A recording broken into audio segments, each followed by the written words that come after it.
இன்றைக்கி நம்ம வந்து ஒரு பீஸா வாங்கியிருக்கோம். ஸோ இது ஆன்லைனில் தான் நம்ம வந்து பர்ச்சேஸ் பண்ணோம். ரொம்ப தின்னாக அண்ட் ரொம்ப சூப்பராக இருந்தது. அதுவும் வெஜ்ஜில் சீஸ் சாப்பிடும்போது ரொம்ப நல்லாயிருக்கும். எனக்கு பீஸா அவ்வளோவா பிடிக்காது. இருந்தாலும் ஒரு பீஸ் வந்து சாப்பிடும்போது எனக்கு ரொம்பவே வந்து நல்லா இருந்தது அப்படின்னு தான் சொல்லணும். அண்ட் கூடவே வந்து ப்ரௌனி என்னோடய ஃபேவரட். அண்ட் அதில் வந்து பார்த்திங்கன்னா இந்த மாதிரி லெட்டர் பேஸில் கொடுத்துருந்தது எனக்கு ரொம்ப பிடிச்சிருந்தது.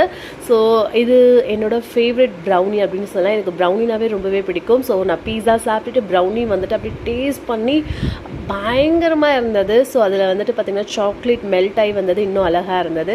அண்ட் கூடவே வந்து ஒரு கோக்கும் கொடுத்துருந்தாங்க. ஸோ இந்த மாதிரி நிறைய வீடியோஸ் பார்க்கணும் அப்படின்னு வச்சிங்கன்னா மறக்காமல் நம்ம சேனலை வந்து சப்ஸ்கிரைப் பண்ணுங்கள். கூடவே வந்து ஷாஷா பாப்பாவும் வந்து சாப்பிட்டுட்டு இருந்தான். ஸோ இதுதான். ஸோ எனக்கு ரொம்ப பிடிச்சது ப்ரௌனி. உங்களுக்கு என்ன பிடிக்கும், உங்களோட ஃபேவரட் டெசர்ட் என்ன அப்படிங்கிறது வந்துட்டு மறக்காமல் வந்துட்டு கமெண்ட் பாக்ஸில் சொல்லுங்கள். அண்ட் நம்ம சேனலை சப்ஸ்கிரைப் பண்ணல அப்படின்னா சப்ஸ்கிரைப் பண்ணிக்கோங்க. ஸோ இந்த மாதிரி வந்துட்டு அடிக்கடி நிறைய வீடியோஸ் உங்கள் கூட ஷேர் பண்ணணும் அப்படிங்கிறதுக்காக. ஸோ ப்ளீஸ் நெக்ஸ்ட் வீடியோ பார்க்கலாம்.